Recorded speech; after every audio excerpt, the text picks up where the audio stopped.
They tied the alien girl to a beast and dragged her for 10 days, until a human. The deserts of Zyphora 9 were unforgiving. Endless dunes stretched into the horizon, their red sands rippling like waves in a blood-orange sea. The wind carried heat, dust, and the faint cries of the dying across the barren plains. For 10 days, Lyra, a young alien girl with violet skin and silver eyes, had been dragged mercilessly across this hellish landscape, bound to a monstrous desert beast, its 6 limbs ripping through the sand. She endured relentless torment. Her captors, marauders of the Krith clan, laughed as she stumbled, her body bruised, her strength waning. "She won't last," one of them hissed to another, riding the beast alongside her. "By day 10, she'll be nothing but dust." Lyra gritted her teeth. "You forget," she whispered to herself. "I am more than you think." Her limbs ached, her back burned where the chains cut into her skin, but her mind remained sharp. Survival was instinct. Hope was rebellion. A human appears. Few humans dare travel to the outer deserts of Zyphora 9. Most assumed the planet was too harsh, the wildlife too deadly, the alien tribes too merciless. But one did. Rylan Mercer, a human bounty hunter, had tracked the Krith marauders for weeks. He had lost family, honor, and nearly everything in the last interstellar war, yet he still carried the stubborn courage that marked humanity, the kind that refused to leave innocents to suffer. From a distant ridge, he spotted the chaos below, a faint glimmer of violet against the red sands. The girl, the chains, the massive, snarling beast dragging her across the dunes. Without hesitation, Rylan activated his hover sled and raced toward her. His pulse quickened, not from fear, but from resolve. Every instinct screamed danger, yet every fiber of his being demanded action. "Let her go!" he shouted, drawing twin plasma blades that hummed with lethal energy. The marauders sneered. "This human thinks he can stop us." Rylan ignored them. His eyes locked on Lyra, and he calculated, fast and precise. The beast was dangerous, but not invincible. The chains were his target. The rescue battle. The first wave of the attack was chaotic. Rylan slashed the chains, narrowly avoiding the beast's massive claws. Plasma fire scorched the sand, and the marauders countered with energy whips. Yet Rylan pressed on, moving with a combination of human ingenuity and sheer determination. Lyra watched, stunned. She had faced death every day for 10 days. But now, someone risked everything to save her. "Human," she breathed, weak yet incredulous. Rylan reached her just as the beast reared, ready to crush her. With a precise strike, he severed the chain linking her to the creature. Lyra collapsed into the sand. "I've got you," Rylan said, holding her close. His voice was calm but commanding, steadying her trembling form.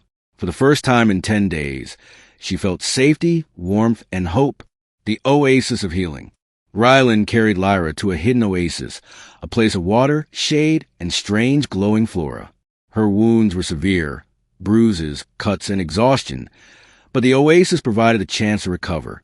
He cleansed her injuries with alien herbs he had carried, careful not to rush a recovery. "Why did you save me?" Lyra asked softly, her silver eyes reflecting moonlight. "Because no one deserves that," Rylan replied. "Not you, not anyone." She studied him, trying to understand a human who dared face a beast and marauders for her. His courage was alien, reckless, yes, but beautiful in its simplicity. "You are remarkable," she said. "And you're stronger than you know," he said, smiling. The bond forms. Days passed, and the oasis became their refuge. Rylan taught her basic survival techniques, navigation, and combat strategies to defend herself if marauders returned. In turn, Lyra shared knowledge of Zyphora's flora, animals, and hidden dangers. Slowly, trust blossomed. Where chains and brutality had forced fear, now compassion forged connection. Lyra realized humans were not only capable of survival, but of empathy, courage, and selflessness. Rylan, too, learned from her. Her resilience, quick thinking, and understanding of the alien world were remarkable. Together, they were a team, united by survival and mutual respect. The marauders returned. As if fate tested them further, The Krith marauders returned, this time with a larger force. They wanted revenge and to reclaim the girl. Rylan and Lyra did not flee. They used the oasis and surrounding cliffs to their advantage. Lyra, agile and precise, struck from above.